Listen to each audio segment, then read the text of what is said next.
Сонце оманливе. Найближчими днями українці так само трішки мерзнетимуть. У наступні 2 дні в більшій частині України очікують нічних заморозків від -1 до -8.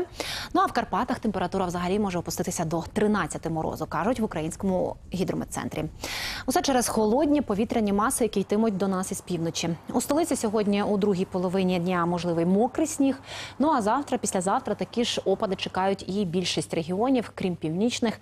Температура в цей час максимум +7 у день, але вже з 20 березня, кажуть синоптики, позначки на термометрах підуть угору і Україну заполонить весна.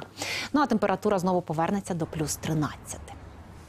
Починаючи з четверга, вже погоду зумовлюватиме поле більш високого атмосферного тиску, тобто він підвищиться, буде більше прояснень, і тому в день, коли немає опадів, то, звичайно, березневе сонце активніше прогріватиме приземний шар повітря, тому денні максимуми будуть вже більш весняні.